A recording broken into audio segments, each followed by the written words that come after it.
Jamestown, New York, an hour and a half from here, and it's a center dedicated to the legacy of Robert H. Jackson.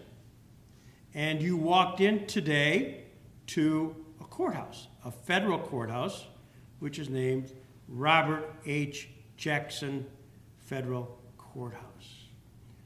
And you may have never heard of who Robert H. Jackson was.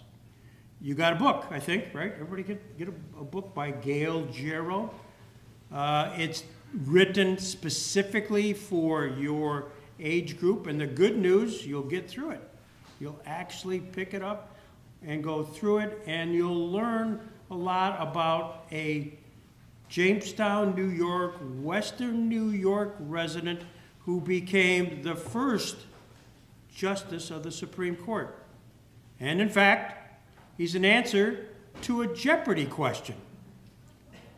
Name the only person in the history of the United States to be a Solicitor General, Attorney General, and a Justice of the Supreme Court. And the name is Robert H. Jackson. Who was Robert H. Jackson? And your question is, who was Robert H. Jackson? He was born in 1892, just over the border in Warren County, Pennsylvania, which is literally 20 minutes from Jamestown, New York.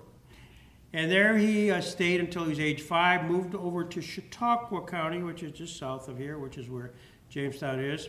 Grew up in a very small place called Frewsburg, New York. And there he grew up and graduated from high school. He was the valedictorian of his high school class, as I'm sure all of you will be valedictorians of your high school class. Is that correct? Is that correct? Am I feeling it? I'm feeling it. I'm feeling the really smart people here. And what we don't tell people in our presentation is there was only 5 people in the class. That's irrelevant. He was the valedictorian. He never went to college. Never went to college. Spent 1 year of law school, Albany Law School. Read for the bar, which you could do at the time, which really meant you were working in a law office, working with lawyers. Took the bar at age 21, which is the earliest you could do it. Passed the bar, practiced law in Jamestown for 20 years, doing corporate work, doing some criminal work, general practice, wills, estates, and became very well known as a practicing attorney. He was also involved in politics. In Chautauqua County, which was very Republican, he was a Democrat. He was a Democrat, and as a result of that, he became very knowledgeable and friends with a state senator in New York City area called Frank Roosevelt. Frank at the time. And it's there that he got a relationship. And it's there that he, in fact, was able to create the relationship to the point that he, when he got into private practice, was involved in the Democrats and involved in state politics. Fast forward in 1934, after a very successful 20 years of practicing law, Frank Roosevelt, the state senator who he'd met in Albany, became President Franklin D. Roosevelt. And he brought this attorney from Jamestown, who gave up a very lucrative practice, to become what we would know as the Counsel for the Internal Revenue Service. And as a result of that, he took on a case against Andrew Mellon. Now, you may have seen Mellon Bank, you may have seen Mellon, a variety of things where the name is attached, Carnegie Mellon. He was the Secretary of Treasurer, and it was Jackson's job as that attorney to actually sue Andrew Mellon for tax fraud. And he won. And ironically, if you ever go to Washington and you go in and you see the wonderful building which houses all the art, the National Art area in Washington, it's all that art was given through the beneficence of Andrew Mellon. Also, it happens to be kind of settlement of a tax fraud case. But that was Robert Jackson. He then in turn became the Solicitor General, which represents the United States before the Supreme Court. He was so good, in fact, that the Justice Louis Brandeis thought he should be Solicitor General for life. He then in turn became the Attorney General of the United States, and as Attorney General, he became one of the people who advised the President that we could actually trade our used Navy vessels for bases. You'll read about that in World War II when you get to that. But it was Jackson who advised President Roosevelt he could do that without getting congressional approval as Attorney General. Kind of a bold move, but he did it. And then shortly thereafter, he became elevated to the United States Supreme Court, hence becoming the answer to the Jeopardy question, which we talked about a little bit earlier. And he stayed there until 1954 when he died. He died as a member of the United States Supreme Court. A little side tour, little bit of thing, called in 1945, he was appointed by then President Truman to be the chief American prosecutor at the Nuremberg trial. So when you read, and I'm sure you have, about various efforts by various countries, Ukraine among others, that they would like to prosecute Vladimir Putin for crimes against humanity, crimes against peace, they're wondering how would they do that? What would be the mechanism? And the mechanism really starts with the very first ever effort, the Nuremberg trial, and the chief prosecutor there, and the guy who was the architect behind creating the Nuremberg trial, was Robert H. Jackson, somebody from Jamestown, New York, Western New York, who never went to college, never graduated from law school. That's amazing. That's amazing. So he became the chief American prosecutor. The trial itself lasted almost a year and resulted in 12 of the top Nazis being found guilty and hanged, sentenced to hang. Another 8 were found guilty and put into various degrees of sentence. He was also, as I mentioned, the Supreme Court Justice for 13 years. And he was involved in some very instrumental cases that we study today. One of them was the Barnett case, which was a mandatory flag salute case. One was the Youngstown Steel seizure case, which talked about executive powers. So when President Biden, President Trump, President Obama, anybody signs an executive order with a hue and cry goes up. He can't do that. It's unconstitutional. He's exceeded his implied powers. So the case they refer to is the Steel seizure case. And who wrote the pivotal opinion there? The gold standard? Robert Jackson. Why do we know it's the gold standard? Because we've had Chief Justice Roberts, Chief Justice Rehnquist, Sandra Day O'Connor, others, Supreme Court justices, come to Jamestown of all places. It's hard to get to Jamestown, as our guest will tell you. And they've come and they've talked about him. But they also talk about in great detail a case we'll talk a lot about today, which is Korematsu versus the United States. And that, we may not get to it, but I want to point out we have here a poster which was signed Western Defense Command and 4th Army Wartime Civil Control and Administration, instructions to all persons of Japanese ancestry to report, essentially, to an internment camp, concentration camp. And it was that case where, in fact, Fred Korematsu, the father of the person who's sitting to my left, Karen Korematsu, who you'll hear later, was in fact arrested, convicted as a felon, and therefore appealed it to the United States Supreme Court. And that court actually found, based on this order, which is right here, if you get a chance later on when we break, when we get done, read it, what is required and what they had to give up to go to this internment camp. The court found 5-3 that it was constitutional for the president to exercise this order and to declare this, it was declared it constitutional as a wartime act. There were 3 people who dissented, and one of them was Robert H. Jackson, our Robert H. Jackson, which is on the name of this federal courthouse. A man, again, who never went to college, never graduated from law school, is from here, and wrote a wonderful dissent that's studied hopefully in your high school classes, certainly in college, and most importantly in law school. Korematsu versus the United States.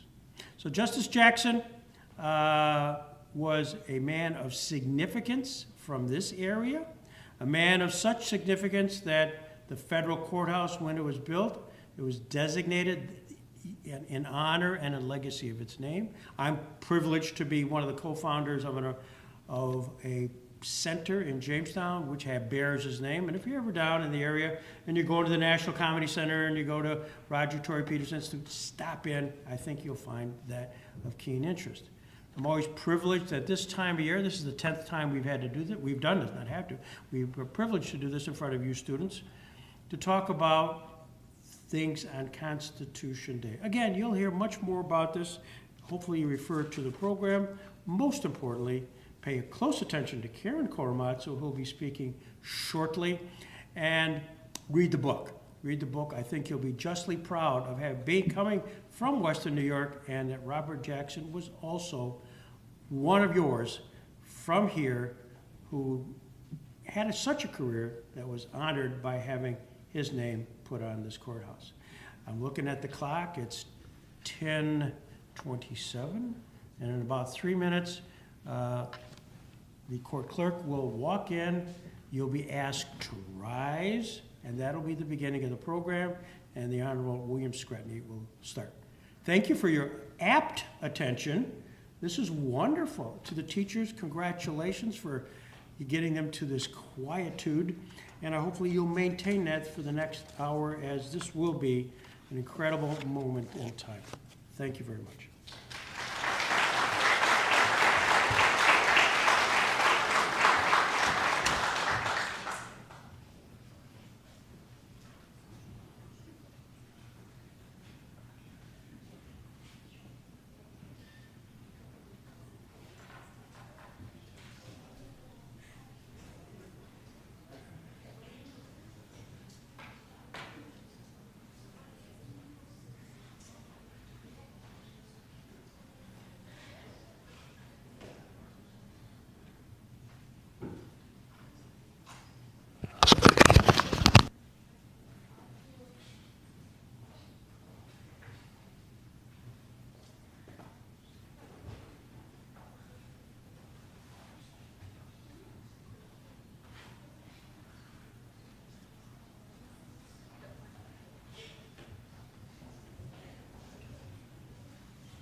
All rise. The United States District Court for the Western District of New York is now in session.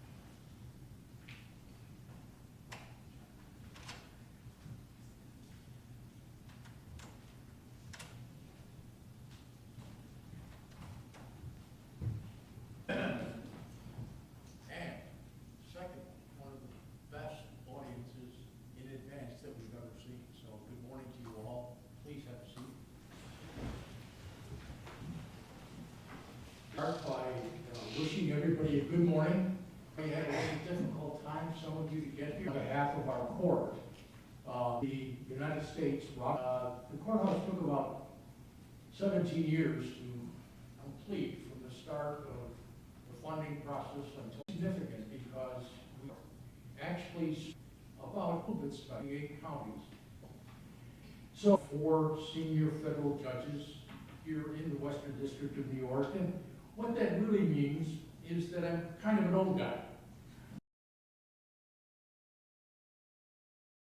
1990 by President George Herbert Walker Bush, and mathematically I'm going to leave it to you to figure out how long ago that was. While you're doing that, not a form, I guess, but I want to introduce to you the other, and I'm not going to do a lot of introductions, I'm not going to do them all, but I will introduce essentially the federal participants and the state, county, and city judges that are here, and you will hear from the others that are not introduced, but you will see around it. Her left is Magistrate Judge Michael Romer.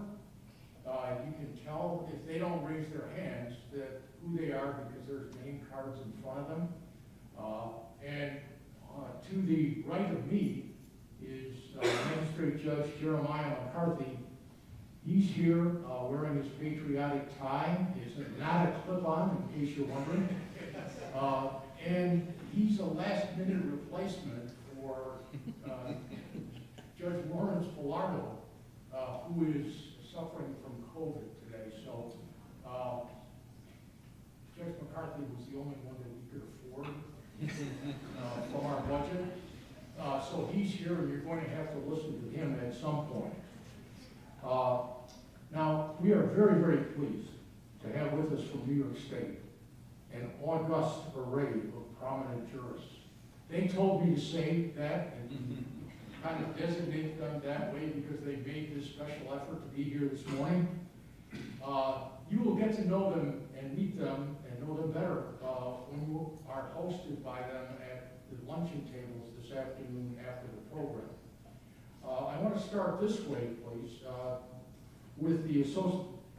Well, I don't know if Judge Hoffman made it here yet. Did she? Oh, there she is. Of course, we have the Associate Justice of the Appellate Division of the Supreme Court, 4th Judicial Department. You can't get any more words into an introductory title, and that's Judge Jeanette Ogden. And then down the road a little bit in the canary yellow alternate role is the now retired Associate Justice from that same court, Aaron M. Perodato.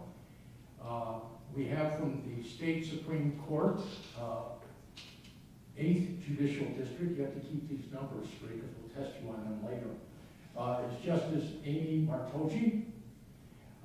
We also have the Erie County Court Supervising Judge for Criminal Matters, Susan Egan, and none other than the Chief Buffalo City Court Judge, Jahar Pridgen.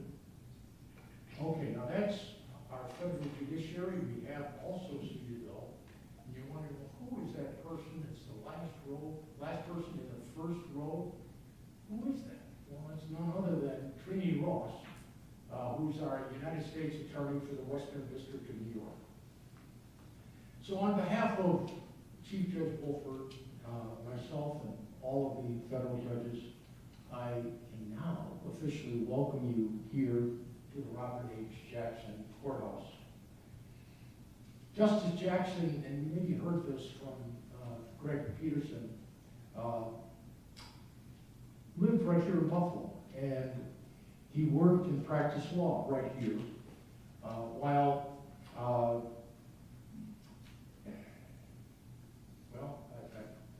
yes, while he was here, and well before he eventually became an Associate Justice of the United States Supreme Court in Washington, D.C. So, with that as the backdrop, our court today has the honor of hosting the American Board of Trial Advocates, or in short, ABOTA, as they present this very significant 10th James Otis Lecture, and you probably know who James Otis is now, to commemorate and recognize Constitution Day. It was on September 17th in 1787. No, I wasn't there, but I've heard about it, read about it, studied about it a little bit, that the founders of our country, and at that time there were 39 state delegates who voted to approve the draft of our United States Constitution. Our Constitution, all 4,543 words of it, and by the way, it's etched into the wall of windows in the pavilion downstairs, and it makes us the only federal building in the country that has an etched wall with the entire Constitution, and not only is it there once, but it's there 7 times over. Our Constitution is the product of some very hard-made compromises, and that enables it as a document to be a changing and changeable document. There are, as you know, how many amendments? You're right, 27. What it is in those compromises that gives this document its persevering power. And it is Article 3, and that's our federal judiciary, that vests the power in the judiciary, the power to interpret the Constitution and make decisions that are binding on the legislative branch, Article 2, and the executive branch, Article 1. And lo and behold, on all of us. So the federal court can and does interpret the Constitution. And it's, in a sense, the lifeblood of Article 3. So on this day, we celebrate this enduring, guiding document that has given life to and sustained our great nation for over 227 years, a long time. You know, a lot of hard work, and I was talking to everybody, we assembled before you arrived here. We were just keeping our fingers crossed that you would come. And while we were waiting, we talked about how much hard work goes into making today possible. Believe me, it's all worth it. That hard work includes not only people you see in front of you, but the administrators from your schools, the teachers, the technical staff, dedicated employees, and all the systems that accommodate those that are participating here today. And so you have something to look forward to, and you're going to hear from some very significant individuals, and you'll hear from our current president and National Board of Directors member, Michael Purley. That will take place shortly, and that will follow a presentation by Judge McCarthy.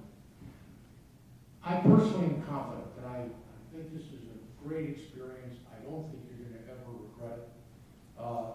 That the hype is about to become reality, and that you are going to enjoy today's presenters and learn much from them. So what I want to do is, without taking up more of your time, get started with the program. So even though I never thought I would say this, but I eagerly now invite Attorney Michael Purley to the podium. Please, Mr. Purley.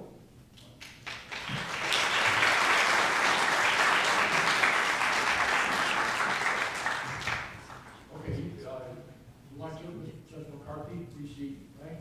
Yeah. And we can do that because I think I was working off an old program. And so, because you need to learn about the federal system, all right, we're going to have Judge McCarthy, Jeremiah McCarthy, precede Judge McCarthy. And just so you know, even though you applauded for Michael Purley, just a moment ago. You don't have to applaud the next time that he comes up to speak. All right, Judge McCarthy. Good morning, everyone, and before I begin, I just want to thank Judge Scrutiny again for reminding all of you that I am just a cheap substitute for Judge Villardo, who could not be here today. So if you're not pleased with anything I say, blame him, not me.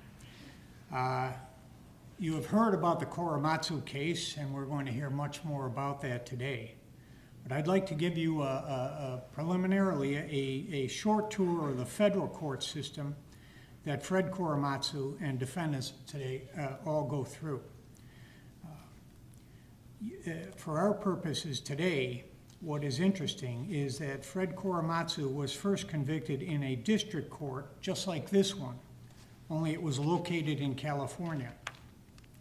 The Supreme Court, of course, is the most important court in the land, but district courts are where much of the action happens. They are the trial courts.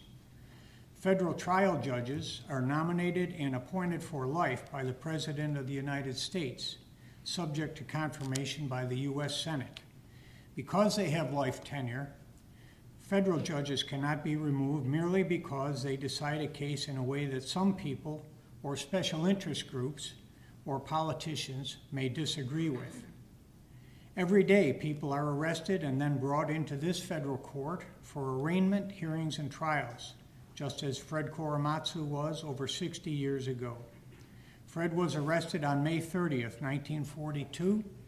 He was brought into court before a federal judge who explained to him the basis for his arrest, asked him to enter a plea of guilty or not guilty, and then decided whether he should be released on bail. This is called an arraignment. Magistrate judges, such as Judge Romer and myself, conduct arraignments here in the Western District of New York every day. Eventually, Fred Korematsu was tried and convicted and sentenced in the district court in California. Interestingly, the founding fathers of our country believed that the state courts should control and enforce the laws that control much of everyday life. The New York State court system is where my state judicial colleagues, and I'm not going to name them all because I would forget somebody and then there would be great offense taken, where they serve. But Fred Korematsu's case was properly in federal court because it dealt with a violation of a federal law. Had Mr. Korematsu violated the law of the state of California, he could not have been prosecuted in federal district court. In the federal system, there are 12 circuit courts of appeals for litigants who believe that a trial judge committed prejudicial error of some kind. Fred Korematsu appealed his case to the Ninth Circuit Court of Appeals, which hears appeals from a wide range of western states, including California. We in New York State are in the Second Circuit Court of Appeals. In Mr. Korematsu's case, the question was whether the law that he violated was constitutional. The Ninth Circuit Court of Appeals found that the law was constitutional and affirmed the conviction. This left him only one other place to turn, the Supreme Court of the United States. The Supreme Court is located, as you know, in Washington, D.C., and consists of 9 justices who hear cases from all over the country.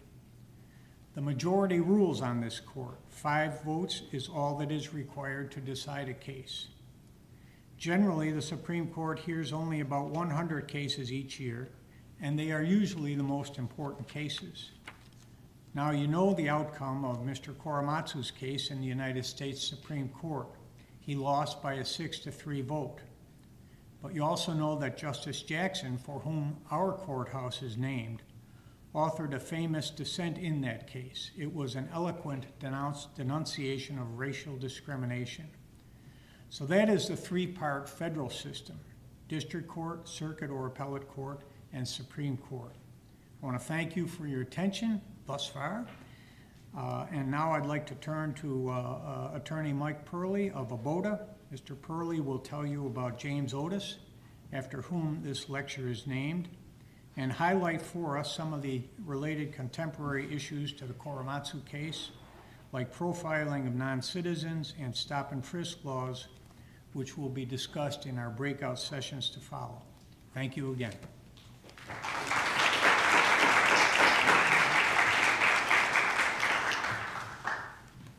Good morning, everyone.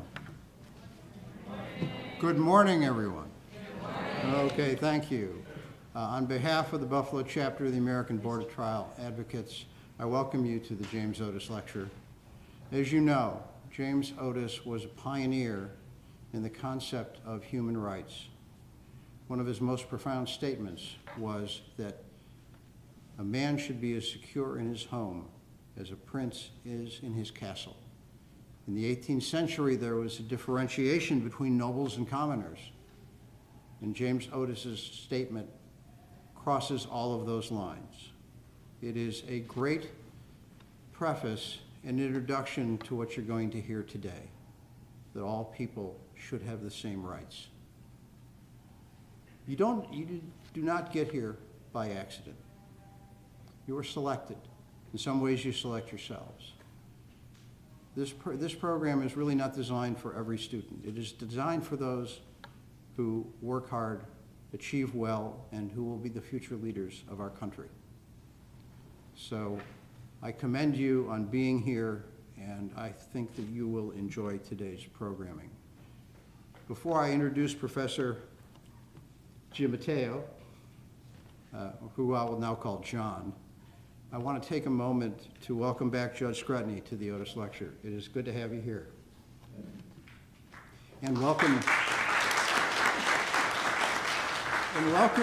a new participant in the James Otis Lecture. Chief Judge Wolford actually sits in Rochester, but she's in Buffalo today and is present today because of her commitment to this program as well as the court's commitment to this program. Judge Wolford, welcome.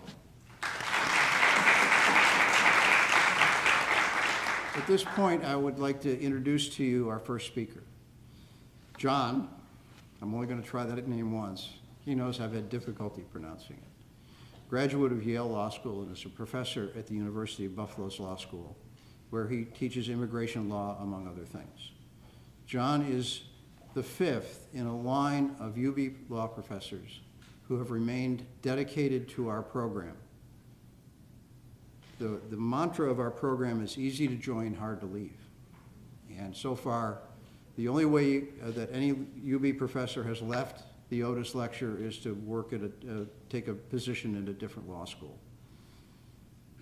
These professors not only speak to you, but they also help design the program and make it meaningful to you. With that, I invite John Giammatteo to address you on some of the legal issues.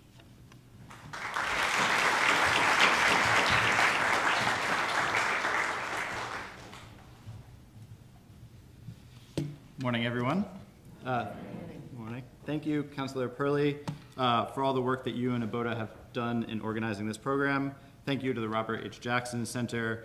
And of course, a special thanks to the district, the Western District of New York, particularly Judge Scrutiny and his fellow judges, for both hosting us today and for representing the best of the federal courts, cornerstone institutions of our constitutional structure, which can often serve as public forums for litigating and airing some of the most vital disputes and debates of our national civic life. And of course, thank you all for coming today. And it's a great honor to address you all. I want to talk to you a little bit about immigration law and a little bit about how immigration law helps shape our national civic life. And because we're in court and because I'm a law professor, I'm going to talk a little bit about how courts can play a role in enforcing some of our most fundamental commitments to non-citizens. 75 years ago this February, Ignaz Mizet stepped off a boat at Ellis Island. He had been away for 19 months, trying unsuccessfully to visit his dying mother in Romania. He was looking to return to his wife and stepchildren in the life that he had built as a cabinet maker here in Buffalo, New York. Unfortunately, however, the United States government had other plans for him. Because of his long absence, the government considered him an applicant for initial entry, not a returning permanent resident. And this was the start of the Cold War. Mr. Mizet had been traveling behind the Iron Curtain. So without explaining why, the government claimed that Mr. Mizet was a threat to the national security of this country, and excluded him from the United States. Now, normally, for most people, that would have meant removal. But Mr. Mazzei did not have another country to go to. He had lived in the United States for 25 years before his ill-fated trip abroad. No other country would give him citizenship or give him a visa. So rejection after rejection, for well over a year, Mr. Mazzei sat in a cell in Ellis Island. Eventually, the question of whether the government could keep Mr. Mazzei locked up indefinitely at Ellis Island arrived at the Supreme Court, and a majority of that court blessed Mr. Mazzei's continued detention without a hearing. The majority allowed the government to prevent the cabinet maker from Buffalo from re-entering the United States on the strength of secret evidence that they would not present in court. The court was not unanimous, however, and justices did dissent. Most prominently, Justice Jackson, a fellow Western New Yorker. Jackson painted a picture of Mazzei's life in the United States and the predicament that he found himself in. According to Justice Jackson, this man, who seems to have led a life of unrelieved insignificance, must have been astonished to find himself suddenly putting the government of the United States in such fear that it was afraid to tell him why it was afraid of him. For Justice Jackson, the government might have the ability ultimately to exclude Mr. Mazzei from the country, but it must give its reasons. It must explain itself. It must provide him with an opportunity to refute the evidence against him and to provide the most fundamental of due process, a hearing and an opportunity to be heard. Now, at the time this decision was issued, the majority decision in Mazzei's case represented the most robust articulation of something immigration law scholars call the plenary power doctrine. The doctrine has essentially three parts. First, that the power to regulate our borders and the flow of people across them is lodged in the federal government, not the individual states.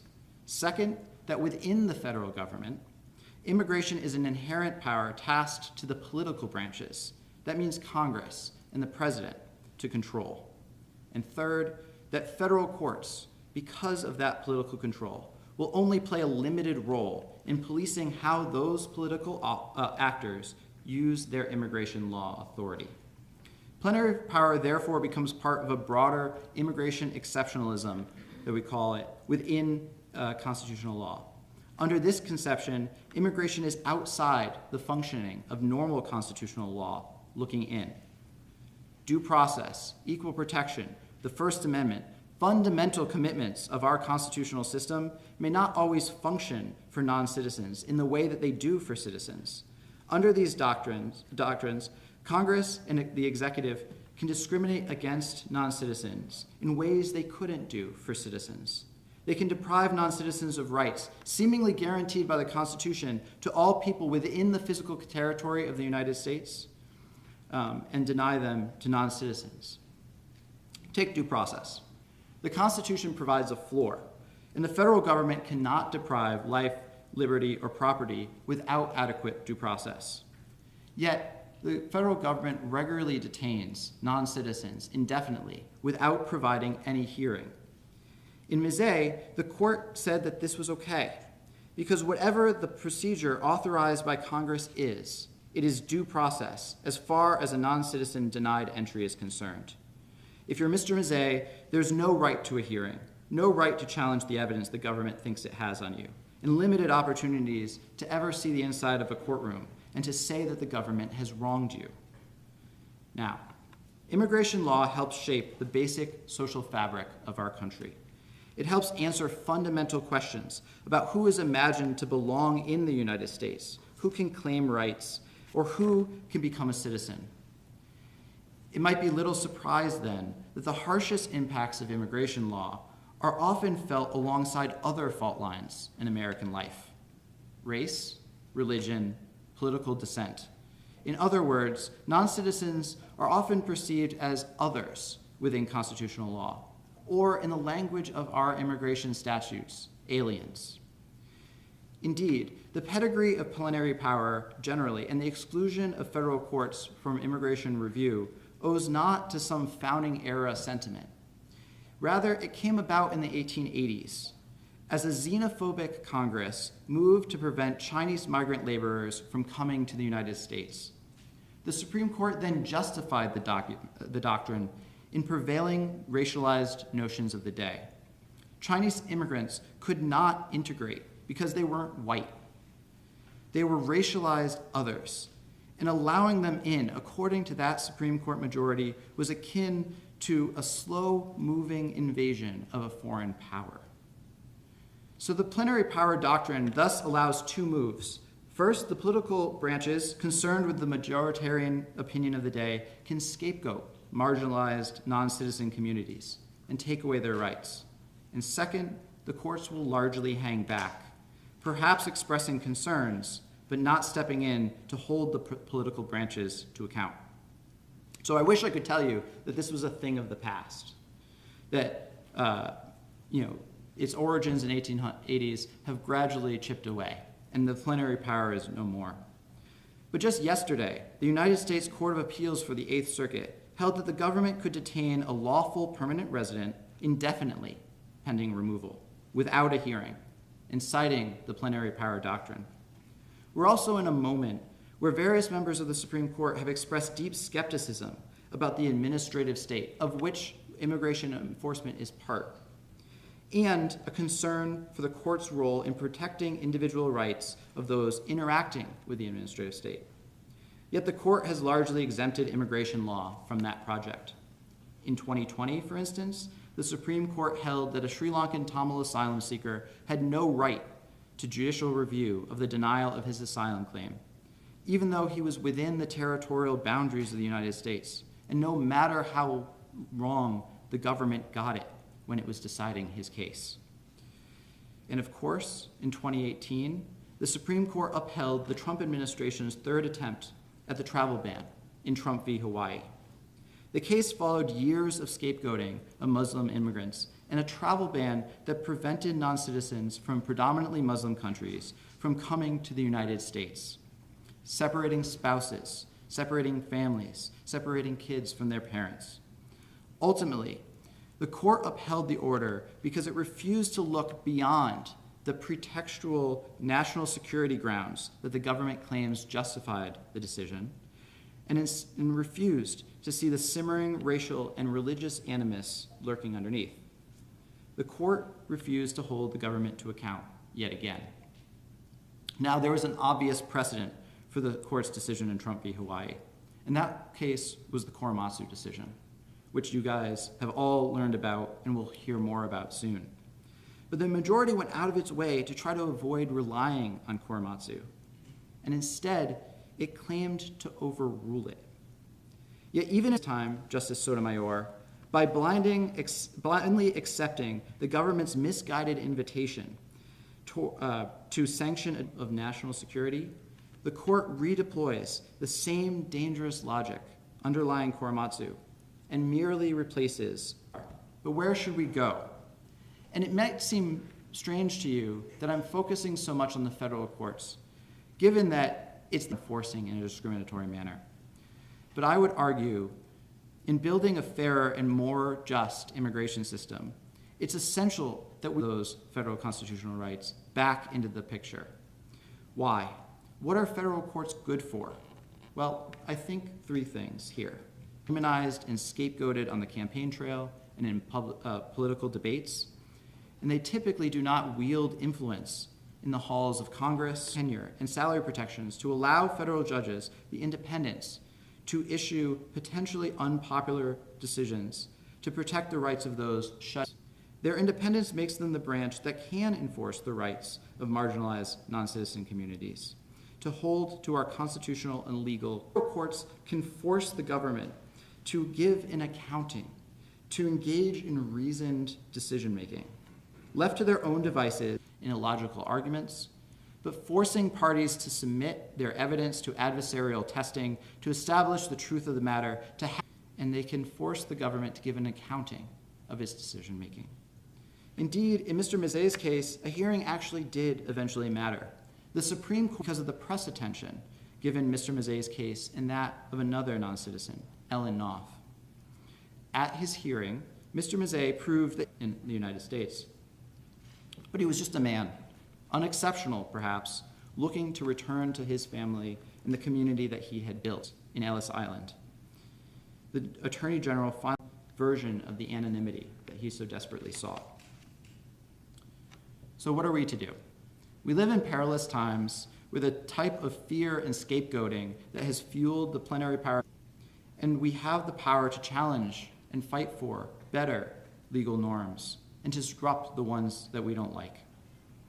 Just as consistent with the better angels of our nature, we can pressure our elected representatives to pass laws, reminding judges of their important role in protecting the rights of everyone in the United States, and not just those with American citizenship, but that we want to live in a community that welcomes everyone.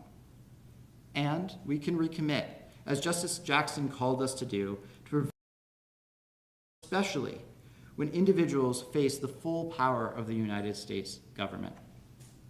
He wrote that it is inconceivable, no one can make me believe that we are so far gone.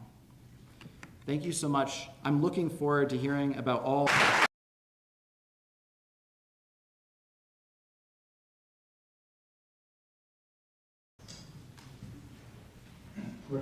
I have the distinct privilege of introducing Dr. Karen Korematsu.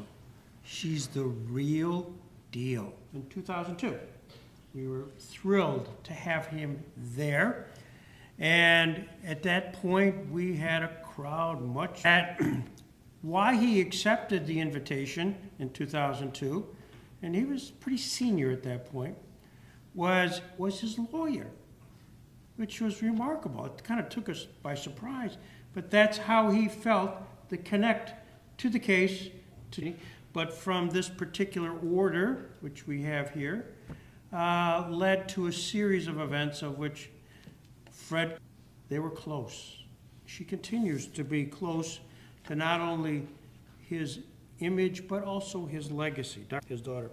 She's a national speaker and travels the country advocating for civil liberties, social justice, civics, and ethnic studies education. She promotes Fred Korematsu Day of Civil Liberties and the Constitution on January 30th in perpetuity for all 50 states. In fact, she's been actively involved in signing several amicus briefs opposing violations of constitutional rights. The Fred Korematsu Institute, of which she is instrumental, is a national education advocacy organization committed to advancing racial equity, social justice, human rights for all. Through this is the Korematsu's education programs, media and exhibits, and advocacy work inspire people and organizations to become more civically involved, and as Fred said, stand up for what is right. And in fact, he shared that with us at the Robert H. Jackson Center. I know you don't want to hear me anymore, and you want to hear her. So ladies and gentlemen, I'm honored to bring up Dr. Karen Korematsu.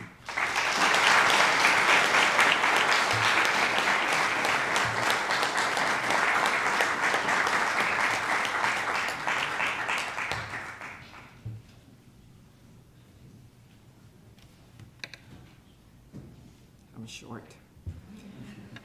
Good morning. Good morning.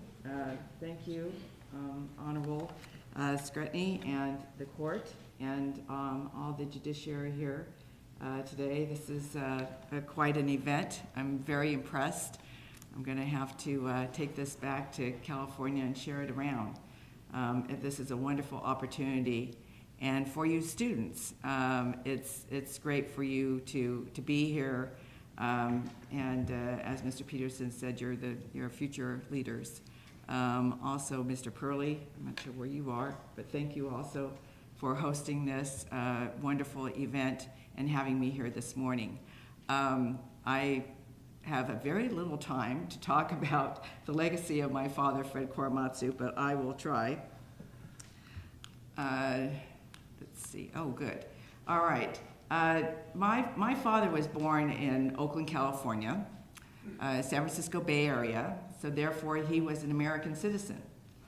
And he learned, he said the Pledge of Allegiance to the flag in his school growing up.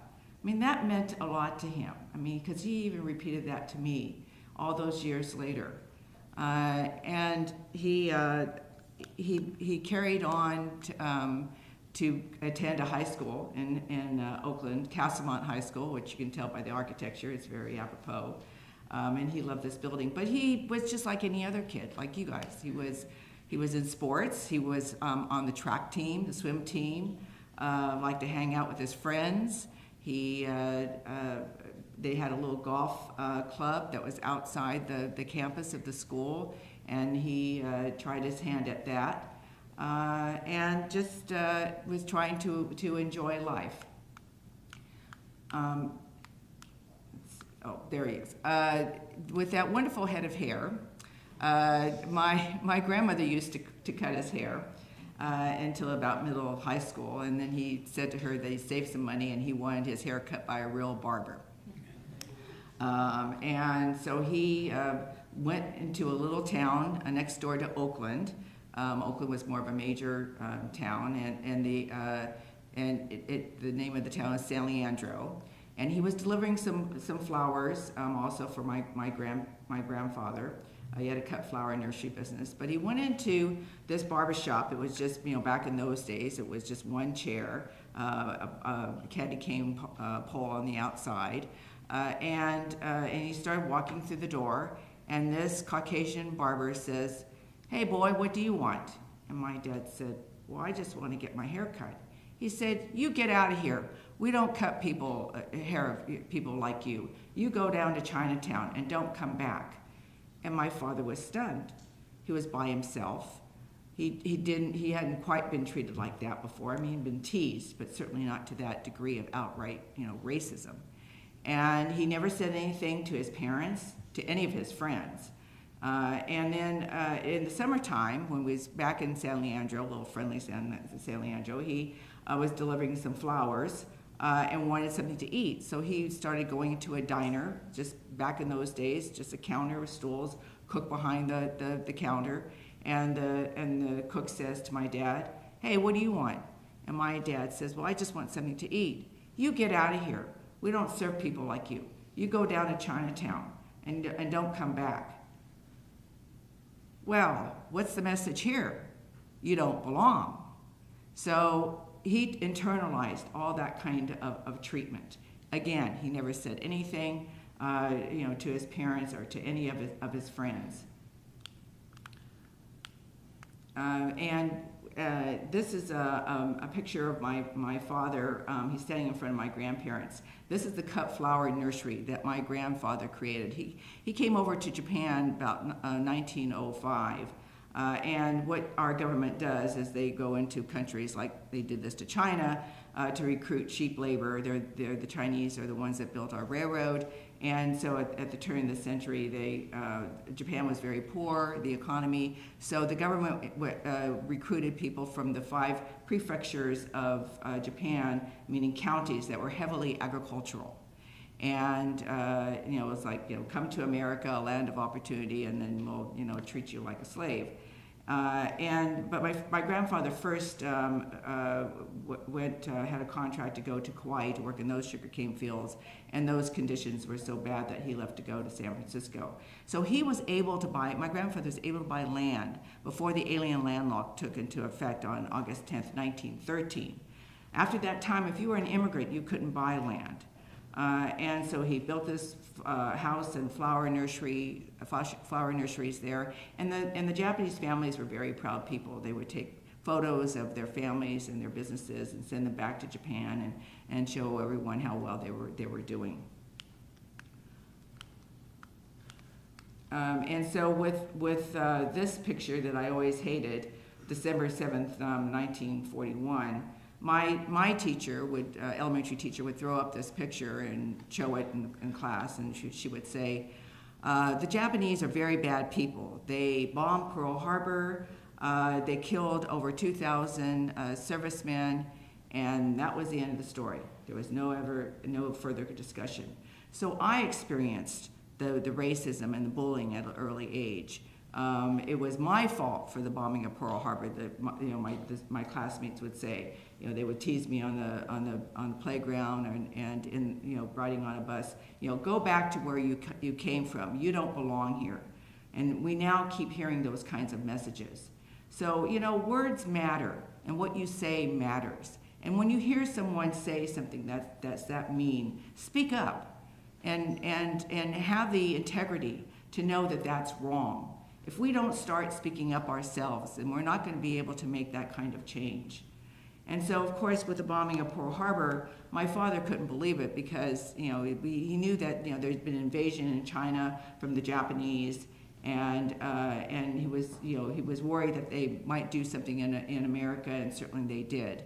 And so, as a result, President Roosevelt issued Executive Order 9066 on February 19th, 1942.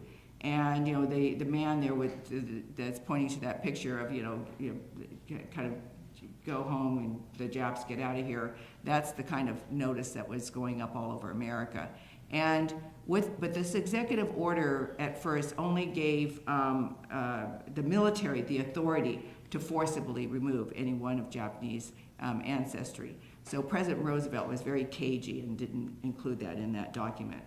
So documents are important to read. So this is the exclusion notice that my father couldn't believe it. He thought, I'm an American citizen. Why should I go to a prison camp when I've done nothing wrong? Because there were never any charges. As you know, there was no due process of law. You didn't have access to an attorney, a day in court. And, he had been worried about his parents, but certainly, he was an American citizen. And what he said, what burned him up was that when his draft card was changed to enemy alien, that really upset him. And so those are the kinds of decisions, that you make in life when you've had that kind of treatment. So it took courage, actually, for him to disobey those military orders. And also the other story, there was a love story to it as well. He had an Italian-American girlfriend, and there was conflict between the Italians and the Japanese and the Germans. So that wasn't going very well, across the families.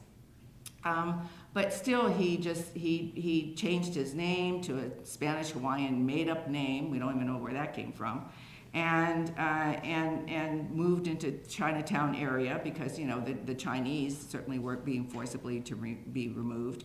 And there's even these little lapel pins that I've been trying to find, like in an old antique shop, that the Chinese started to wear that said "I am Chinese," just so they wouldn't get mistaken to be Japanese. I mean, this is how far this was going, and the cruelty that was out there. And so, anybody in 10th grade, I don't know, what year do you study constitution law? 11th, 10th? And so my father was studying the Constitution in high school in 10th grade. He was paying attention that day. So that's my word to you, is that read this document, because you never know when you're going to have to call upon your rights.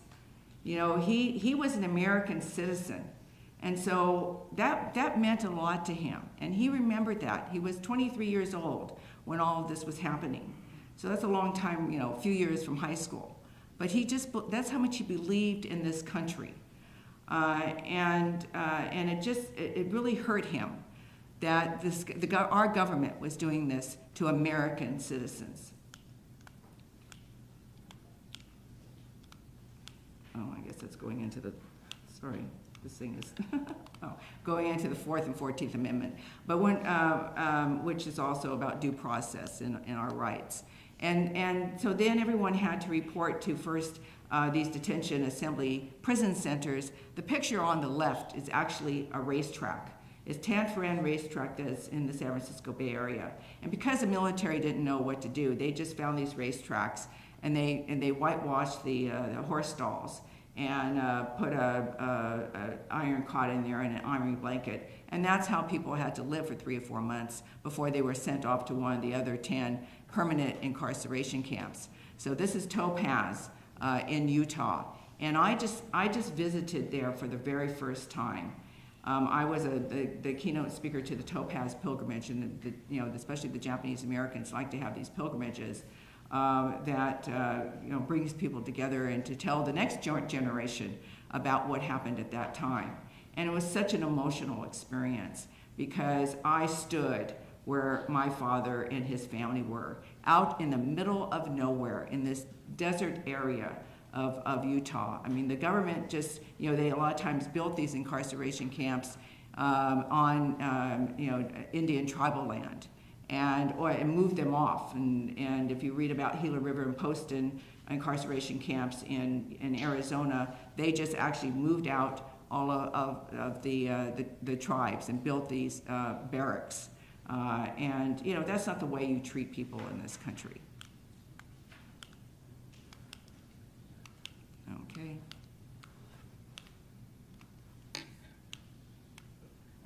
And so after my father was arrested, he went to, he had a bail hearing in San Francisco and was sent over to the San Francisco Presidio to a stockade. Now, the San Francisco Presidio was the home of the Western Defense Command and the Fourth Army. And that's where General John DeWitt issued over 100 exclusion orders.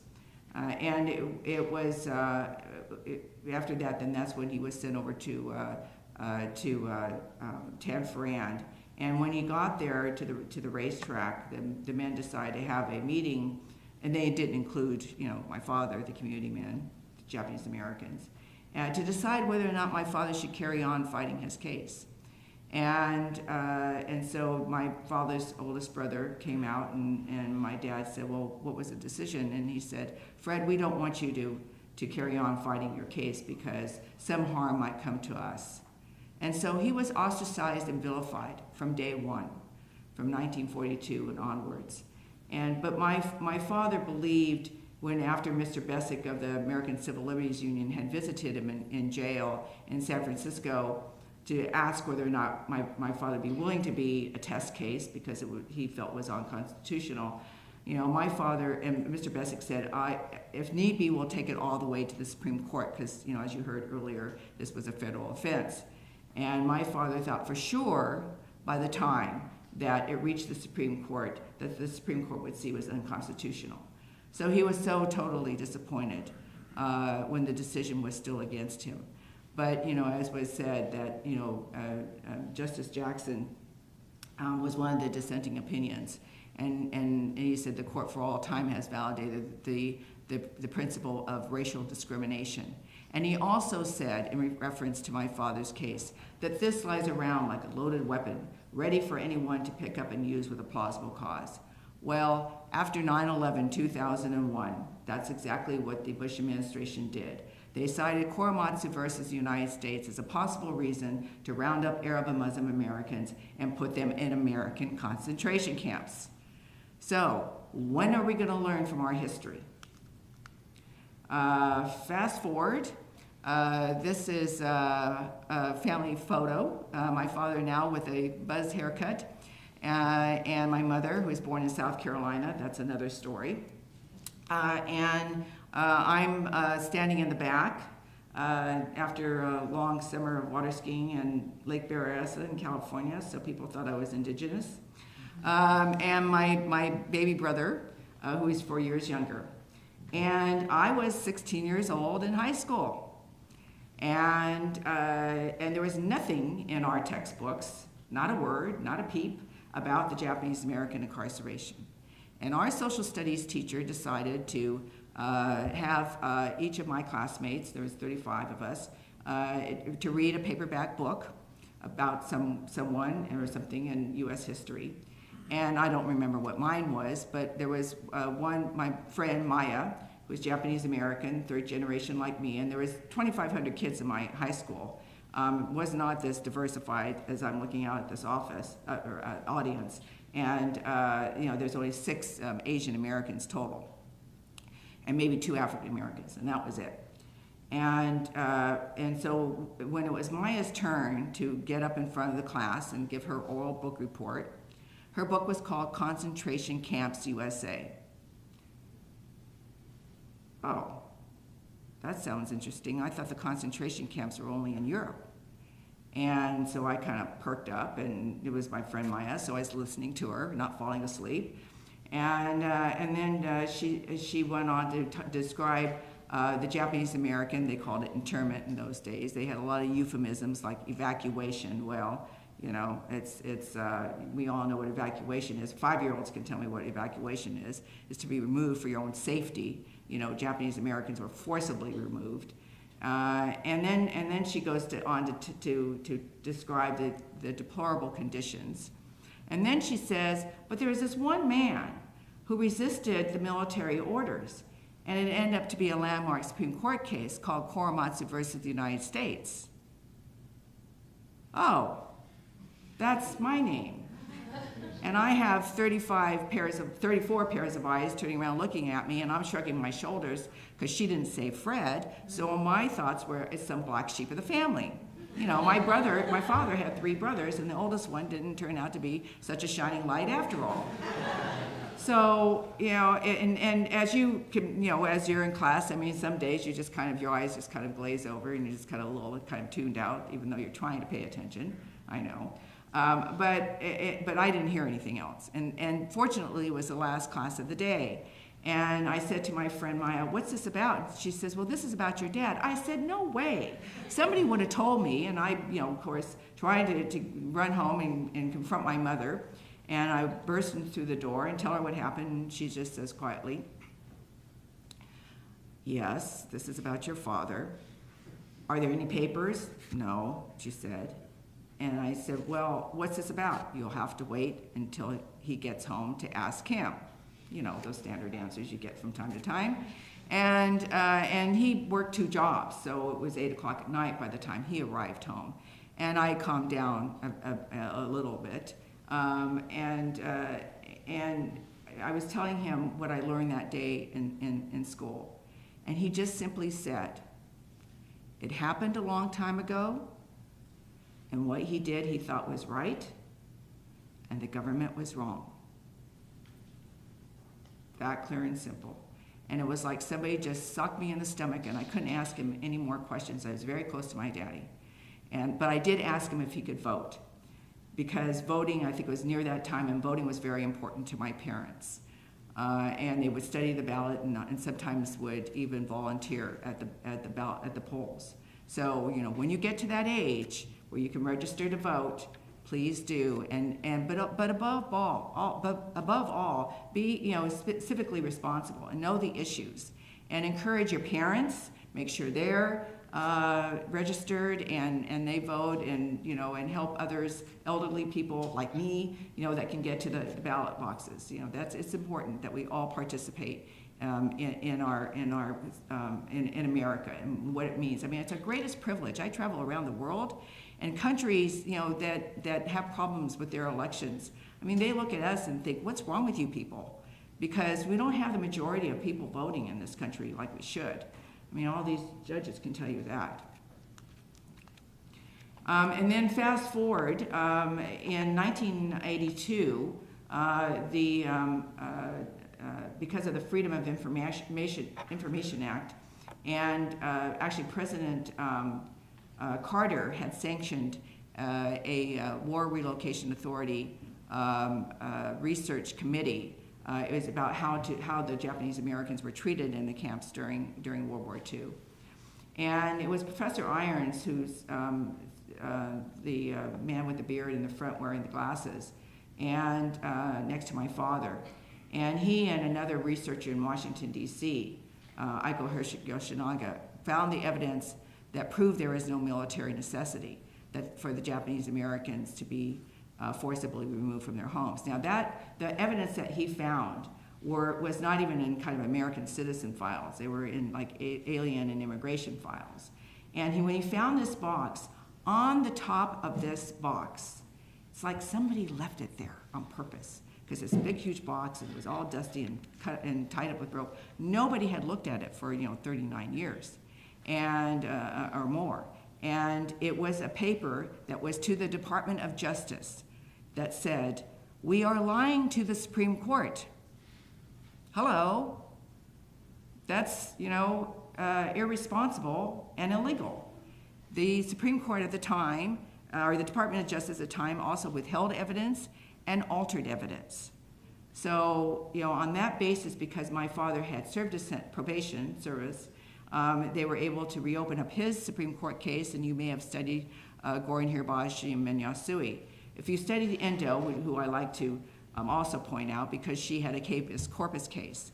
So, the government the military gets very clever, because the day before hearing her case, they announced that they're going to be closing the camps starting in January. This is my father's case was decided decided on December 18th, 1944, and Endo's was the same day.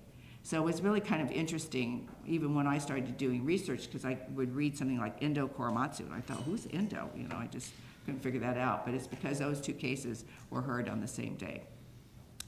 And then they were the technical term they were able to use to reopen my father's Supreme Court case in Gordon Mans was writ of error quorum nobis. Quorum nobis is a Latin term, meaning an error has been made before us, an error has been made before the court. And so they were able to reopen up my father's case, and he won. And it was like if you read dissenting opinion or other opinions, dissenting and otherwise, Judge Marilyn Hall Patel's is very is excellent opinion. And it was like the day in court for Japanese Americans that they never had. It was held in the federal courthouse in San Francisco. And they had to even move. It was a small courtroom, and they had to move it to the ceremonial courtroom, and then they had to have satellite television screens in the other rooms, because all these Japanese Americans who never had their day in court came to hear this case. And so what Judge Patel did also was she knew that people were coming, and she actually ruled from the bench. Usually, judges don't rule from the bench. They say, "Thank you very much, we'll take that into consideration, you'll get our opinion next year," something like that. So, sorry. But in her case, she did, give her opinion from the bench, and then she did write a decision that included some of the remarks that she said at that time. But that's important, how important that was.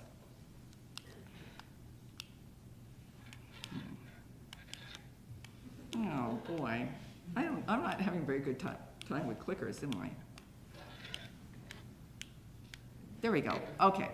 So when it came to the day in court, and this November 10th, 1983, and the reason I'm showing you this picture now is because my father was able to actually make a statement to the court. That's also not the usual thing that is done.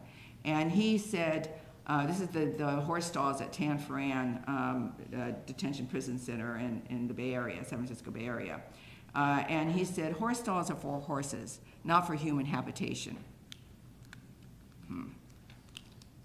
Really? Okay.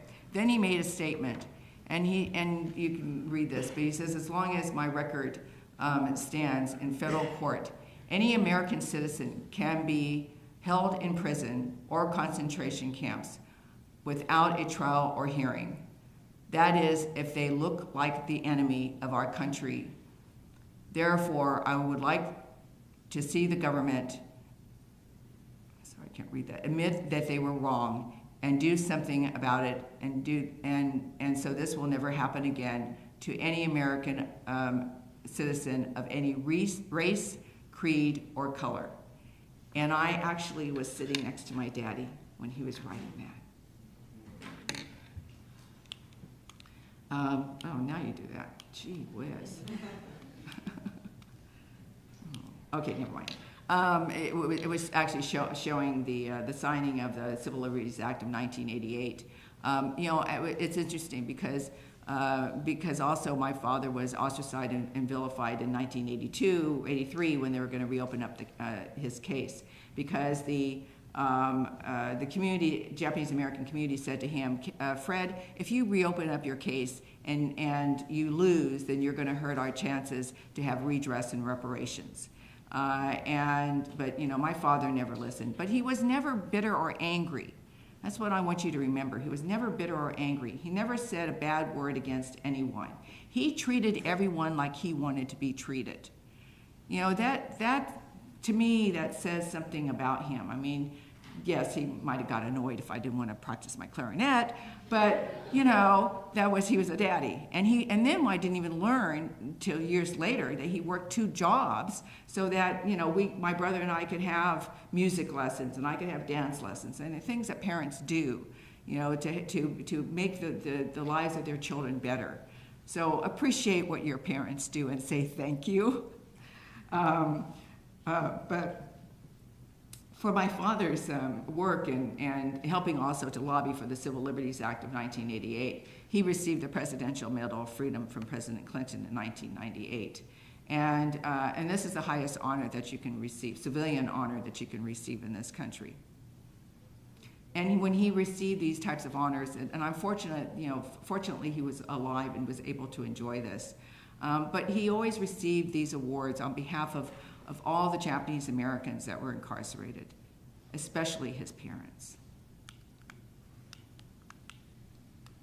And so in 2017, when, and you heard before from the professor, the executive order that was issued that was first called the Muslim ban, and then they got pushed back, and then they called it the immigration ban. You know, this is how things work in this country. Then it became the travel ban. You know, they try to minimize it. But Google, whether you like them or not, had contacted me on a Friday before my father's birthday, which is January 30th, and they said, we would like permission to do a Google Doodle of your father for his birthday. If you even put in Google Korematsu, it'll link to this page. And you know, they wanted to bring attention to what was happening in this country, and so my phone starts lighting up at, well, here it's would be 3 o'clock in the morning in California time, 6 o'clock here, because all these people started seeing this Google Doodle, but my brother and I couldn't say anything. It was all in secret, so no one knew what was happening except us. But you know, when I've talked to other students. Even though my father has received the Presidential Medal of Freedom, when you have a Google Doodle, you might agree, you've really made it. No, come on. Spend more time trying to do this. Okay, the professor's already talked about Trump versus Hawaii. The one thing I do want to tell you is I put my name along with Holly Yasui, who was Min Yasui's daughter, and Jay Hirabayashi, Gordon Hirabayashi's son, to an amicus brief. You know, an amicus brief, as you already may know, is a friend of the court brief. It was, you know, in support of our statement against this this Muslim travel ban. And then because unfortunately we lost, and I will say that when Justice Roberts referred to my father's case, as this was overturned in the court of history, it really wasn't in relationship to the case itself. It was what we call dicta. It was his opinion, and that's the way I get to look at it. So there. But what we wanted to do was to remind the courts of the dangers of overreaching of power in our amicus brief, and to remind them of my father's case, because obviously this continues to be cited. It's been discredited, but it's still it's considered also one of the worst Supreme Court decisions in the United States, and we have a few others. Oh, okay, this is going to have to come to an end here very fast. I don't know why. What do you have to click? Huh? Can you do it? Oops, sorry. Oh, you have to do a higher? Oh, sorry. Okay, well, we had that now. All right, so the whole point of this is we want to stop repeating history. Oh, how come your arm works and mine doesn't? I mean, I have a broken arm, but come on. Ah, there we go. Also, part of our responsibility for the Korematsu Institute is to remind everybody to get vaccinated, flu, COVID, whatever, because we want to keep each other safe. Sorry that the judge has COVID. Maybe he didn't get his vaccination. And so I've gone way over. So thank you. We have Fred Korematsu Day. We're hoping that New York someday will have Fred Korematsu Day of civil liberties in the Constitution, because that's what it's about, our civil liberties in the Constitution, and that's why you're here. And we have actually the day in New York City in perpetuity. So you'll just have to move. But if my father were here, he would say to you to stand up for what is right and don't be afraid to speak up. Thank you.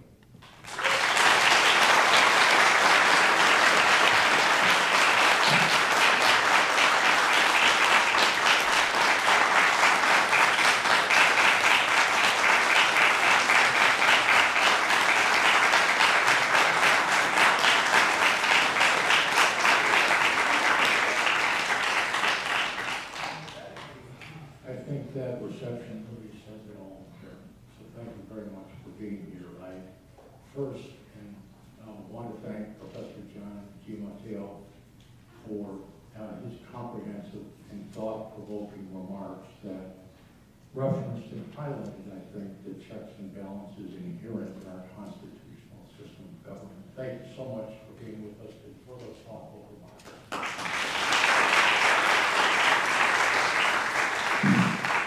Karen Korematsu, I want to thank you personally on behalf of all of us here, students, administrators, faculty, courts.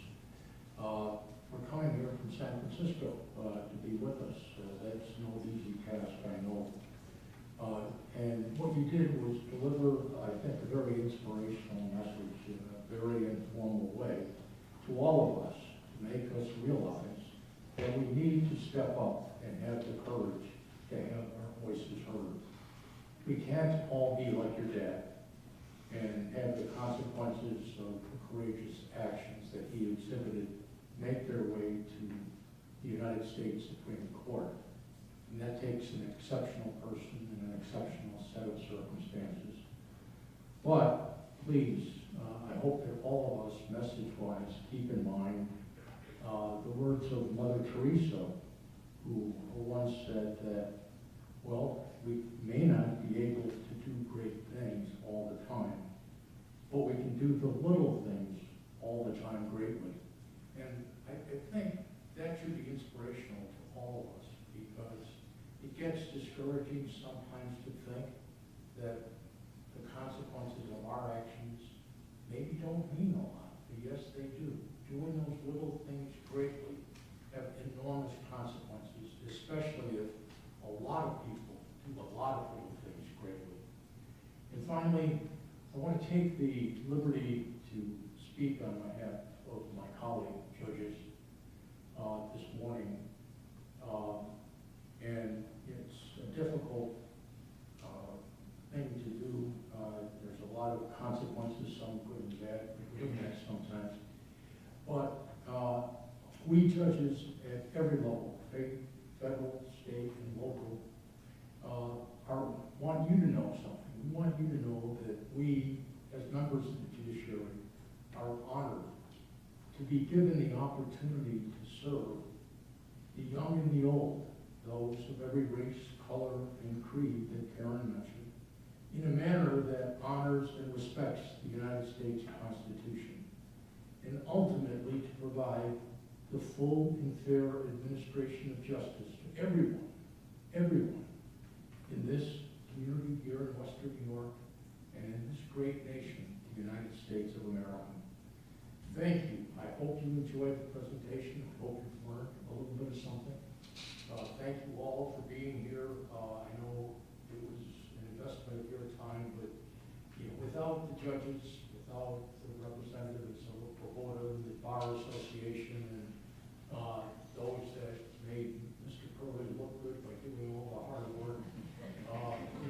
appreciate that concerted effort in making today's Constitution Day program one of the finest in all of the 10 that we've had up to this point in time. And Greg Peterson, thank you for your efforts, and the Jackson organization. Thank you all one more time.